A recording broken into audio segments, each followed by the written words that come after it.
오늘 하나님 말씀은 누가복음 2장 상반절에 있는 말씀으로 은혜를 나누고 싶습니다. 이번 주간이 주님의 이 땅에 오신 성탄 절기를 맞이하는 주일이라 몇 주 전에 남겨두었던 말씀을 이 시간을 통해서 다시 한번 상고해보고 싶습니다. 오늘 누가복음 2장에 있는 내용의 말씀에는 첫 번째로는 그 배경입니다. 예수님께서 베들레헴에 가셔서 마국간에서 나신 내용이 담겨져 있습니다. 이것을 좀 비판하는 사람들은 이런 일은 역사상에 없었다, 그렇게 비판하는 사람도 있는데, 또 그것을 변호하는 신학자들이 옛날의 고서들을 이렇게 찾으면서 아구스도 황제가 내린 칙령에 따라서 호족을 등록하러 고향으로 간 적이 있다. 그러므로 예수님이 베들레헴 마국간에서 태어나신 것이 비판자들이 말하는 것처럼 그렇게 허구적 역사적 사실이 아니다, 이렇게 그 학자들 간에 치열한 논쟁이 있는 것을 발견할 수 있습니다. 그런데 누가복음 저자인 누가가 서두에 말씀하신 것처럼 예수 그리스도의 목격한 것들을 면밀히 살펴본 후에 데어빌로 각하에게 이 기쁜 소식을 전하기 위해서 우리가 연구하고 기록한 것들을 수집을 해서 이 누가복음을 쓴다고 말한 것처럼, 또 그것을 연상해서 살펴볼 때 또 2장 1절에 있는 말씀처럼 그때에 아구스도 황제가 내린 칙령에 따라 온 나라가 호족 등록을 하게 되었다라는 역사적 사실을 서술하는 것으로 보아서 상당한 역사적 사실인 것이 아닌가, 그렇게 사료가 됩니다. 더 확실한 것은 본문의 말씀이 그것을 기록하고 있고, 또 시리아 총독도 이렇게 거론된 것으로 보아서 상당한 신빙성이 있는 것으로, 또 역사적 사실뿐만 아니라 신앙하는 신자로서 마땅히 받아들여야 할 줄로 압니다. 어쨌든 마리아가 임신을 한 상태였고, 또 요셉은 다윗의 가문이었기 때문에 갈릴리 나사렛에 거주하던 곳에서 벗어나 베들레헴에 이르렀다는 것입니다. 그리고 약혼한 마리아와 함께 호족 등록을 하러 갔을 때에 그만 산기가 차서 마국간에서 어린 예수님을 낳게 되었다는 것입니다. 우리가 얼핏 생각해 보면 이때가 겨울이었지 않았을까, 마국간에 있었으면 빈방이 없는 상황에서 출산을 했으니 대단히 춥지 않았겠느냐, 그런 생각이 들기도 하고 좀 애처로운 면이 있기는 하죠. 그런데 일단 시기적으로 봤을 때에는 또 물론 밤이었기 때문에 좀 서늘하거나 추울 수 있겠지만 예수님이 나신 이때의 자연적 환경은 대단히 나쁘지 않은, 우리가 생각하는 것처럼 그렇게 나쁘지 않은 환경이었던 것 같습니다. 어쨌든 예수님이 출산을 하게 되었습니다. 두 번째로는 출산한 후에 다른 복음서에는 동방박사도 나오고 목자들 얘기도 나오는데 오늘 본문에는 목자 얘기가 나옵니다. 그리고 천사 이야기가 나오는데 목자들이 예수님 주위에 모였고 그리고 천사들이 나타나서 이렇게 말을 하는 거죠. 10절에 두려워 마라. 보아라, 모든 백성을 위한 큰 기쁨의 소식을 가지고 왔다. 오늘 다윗의 마을에 너희를 위하여 구세주께서 태어나셨다. 그는 곧 그리스도 주님이시다. 이렇게 말하면서 우리가 잘 아는 말씀, 높은 곳에서는 하나님께 영광이요 땅에서는 하나님께서 기뻐하시는 사람들에게 평화, 기뻐하심을 입은 사람들의 평화로다. 옛날 성경에는 그렇게 기록되어져 있습니다. 그러니까 예수님이 이 땅에 태어나셨을 때 하나님께는 영광이고 땅에서는 기뻐하심을 입은 사람들에게 평화다. 하나님께는 인류를 구원할 완전한 구속주가 이 땅에 임하시는 하나님의 원대한 역사, 하나님의 구원 역사가 비로소 어린 인간 예수를 통해서 인간들에게 보여지는 그 모습을 보면 하나님의 영광이다. 하나님의 영광이 아기 예수를 통해서 현현했다. 우리가 잘 아는 성육신 하셨다.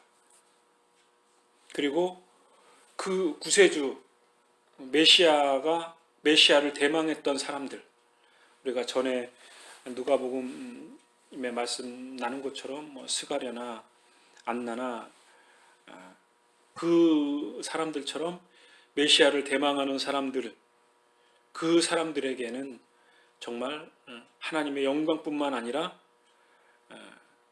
죽어도 여한이 없다 라고 말한 글처럼 정말 참된 평안과 기쁨이 될 수 있었던 것이었죠. 그리고 이러한 환경에 13절에는 그 천사와 함께 많은 하늘 군대가 나타나 하나님을 찬양하였다. 이런 표현이 기록되어져 있습니다. 그러니까 어린 예수가 하늘의 영광과 또 그것을 본 기대하던 사람들에게는 평화가 임하는데 그것을 천사, 가브리엘 천사와 하늘 군대가 이렇게 영광으로 드러나는 모습들, 좀 장엄한 모습, 그러한 것들을 영적인 모습으로 표현을 하고 있습니다. 그리고 이제 이러한 그 범상치 않은 천사의 현현과 하나님의 영광을 보았을 때 마리아는 천사가 그 전에 우리가 말씀을 나눈 것처럼 예수 그리스도가 나타날 것이다. 그는 우리의 구원자가 될 것이다. 다윗의 집에서 태어난 그 메시아가 구원의 뿔이 될 것이다. 그리고 조상들에게 언약하신 그 언약이 드디어 예수님이 마리아를 통해서 나신 그 모습을 보고 그리고 천사가 다시 나타나서 또 하늘 군대가 그 장엄한 모습을 목격한 마리아가 정말 천사가 가르쳐 주신 대로 됐구나. 그리고 이 감격을 마음속에 두었다라고 하는 거죠. 그리고 8일째 되는 날에 예수님이 구약의 율법에 따라서 할례를 받았고, 그리고 그의 이름을 예수라, 이것은 천사가 일러준 그 이름대로 이름을 지었다는 내용의 말씀이 누가복음 2장에 기록되어져 있습니다. 드디어 하나님의 놀라우신 계획에 따라서 하나님이 인간의 몸을 입고 어린 예수의 아기의 모습으로 이 땅에 현현하셨다. 그것이 하나님이 영원 전에 계획해 놓으신 인간을 향한 최후의 방법, 여러 차례 말씀드린 것처럼 마지막 때에 이룩하시는 하나님의 방법, 히브리서의 말씀처럼 그 최후의 방법으로 인간을 향한 하나님의 사랑이 어린 예수, 아기 예수를 통해서 이 땅에 확증이 되셨다. 그것을 누가복음을 통해서 우리에게 교훈해 주고 있습니다. 오늘은 스가랴서 11장의 말씀을 좀 연상하면서 예수 그리스도가 이 땅에 왜 나셔야만 됐을까에 대한 말씀을 조금 살펴보고 싶습니다. 스가랴서 11장의 내용의 말씀에는 좀 성경을 이해하는 데 있어서 좀 난해한 면도 있고 어려운 부분이긴 합니다만, 성탄절을 맞이해서 좀 이 말씀을 좀 살펴보자면, 스가랴서 11장의 내용의 말씀은 이제 그 이스라엘이 멸망하는 내용의 말씀이 레바논, 잣나무, 백향목 그렇게 해서 모든 나무들이 황폐화되고 베어지고 그리고 파괴되었고, 그러한 내용들, 그리고 3장에는 목자들의 곡하는 소리가 났다, 모두 다 망했다, 이제 이런 표현을 하고 있는 것은 이스라엘이 멸망을 당했다, 그런 것을 스가랴서가 하나님의 음성을 듣고 서술하고 있는 말씀입니다. 그러니까 이스라엘이 망한 상태.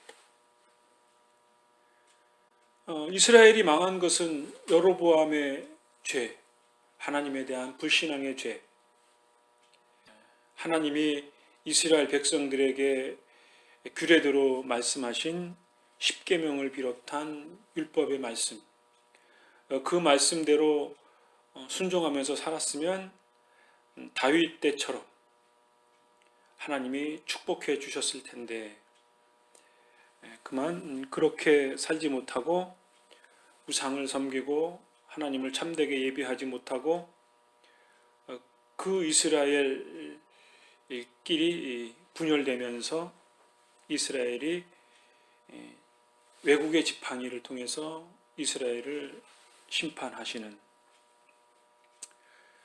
그러한 내용이 이스라엘의 구약의 역사인 거죠. 그러한 내용들의 연장선이 이제 4절부터 17절까지 있는 내용의 말씀입니다. 여기에 내용의 말씀에 보면 이제 7절에 두 막대기의 말씀이 나오는데, 7절에는 뭐라 그러냐면 하나는 은총의 막대기고 하나는 연락, 옛날 성경에는 연락입니다. 그러니까 은총은 은혜고 연락은 연합, 교통하는 거죠. 이 두 목자가 있었는데 이 목자가 그만 목자의 역할을 충실히 감당하지 못하고 못된 목자가 되었다라고 17절에 기록되어져 있는데, 이 못된 목자가 이제 드디어 칼로, 그러니까 재앙으로 멸망을 당했다.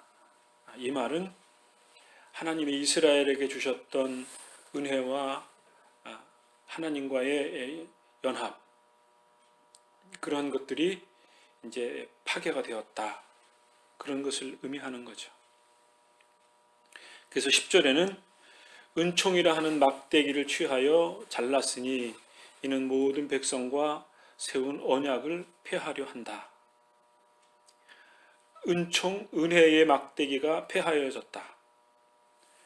14절의 말씀에는 연락이라 하는, 그러니까 연합이죠, 교통이라고 하는 둘째 막대기를 잘랐으니 이는 유다와 이스라엘 형제의 을을 끊으려 함이니라. 결국은 하나님의 은혜와 하나님과 교통하는, 연합하는 그런 관계가 끊어졌다. 그래서 하나님이 어떻게 하셨느냐? 16절의 말씀에 보면 내가 한 목자를 이 땅에 일으킨다. 그 한 목자가 뭐냐? 은 30에 팔아버리는 그 한 인물, 그게 누구냐면 우리가 잘 아는 예수님 이야기하는 거죠. 가룟 유다가 예수 그리스도를 은 30에 팔아버렸던 그 예수님, 그 한 목자, 후기장이이신 그 하나님께서 한 목자를 일으키신다. 그것을 스가랴서를 통해서 우리에게 교훈하는 거죠.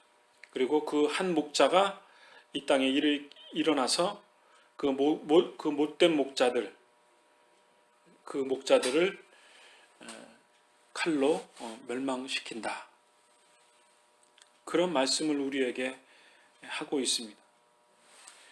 그러니까 예수님이 이 땅에 태어나신 그것은 이스라엘에게 주셨던 은혜의 막대기, 하나님과 교통하게 되어지는 그 은혜의 역사를 이스라엘이 감당하지 못해서 그것이 끊어졌는데, 의로우신 한 분 예수님이 목자들, 어린 양을 잘 돌보지 아니하는 그것들을 심판하시고 하나님이 새로운 의로운 예수 그리스도를 일으키신다라는 그 말씀을 스가랴서를 통해서 말씀하셨고, 그리고 이것은 이스라엘의 전 역사를 통해서 말씀하신 하나님의 교훈인 거죠. 그리고 오늘 누가복음 2장에 있는 그 증표로서 예수님이 더 이상 이스라엘, 하나님의 구원의 역사를 이루시는 또 다른 하나의 방법으로서 하나님이 인간이 되시고 그분이 어린 아기로서 마리아의 뱃속에서 이 땅에 다시 태어나시는 거죠. 그래서 인간이 겪는 인간의 죄의 한계성, 하나님의 뜻대로 순종하지 못하는 그 인간의 연약한 것들, 그것들을 체휼하시기 위해서, 확증하시기 위해서 인간의 모습으로 오시는 거죠.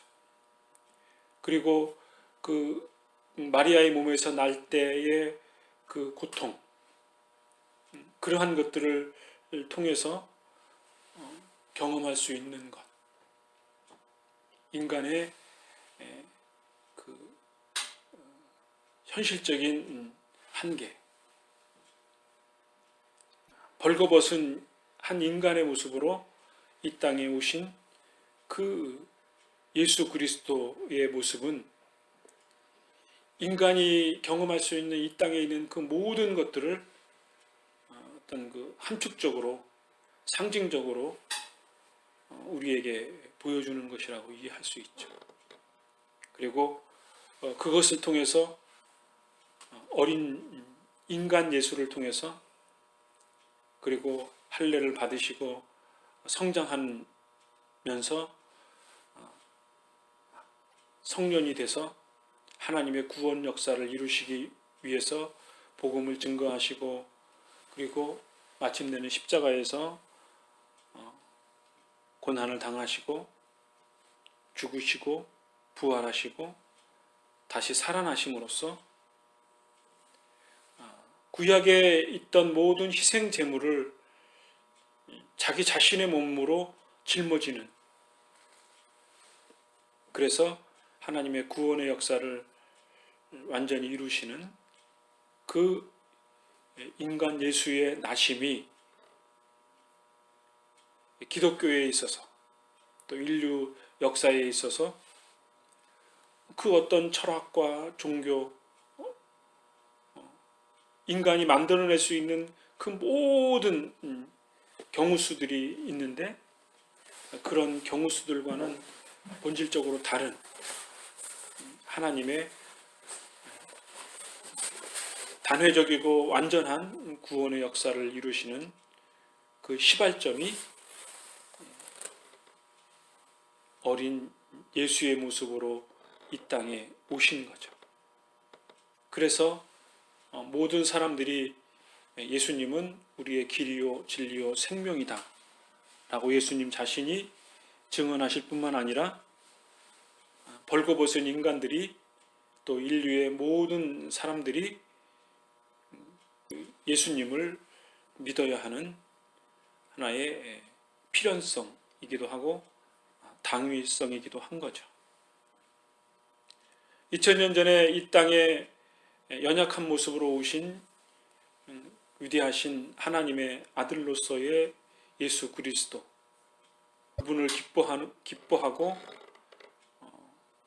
우리가 그분과 함께 우리의 인생을 살아가는 그 새로운 위대한 신앙의 감격, 또 매 순간순간 누려지는 그 기쁨과 감사를 소중하게 생각할 수 있는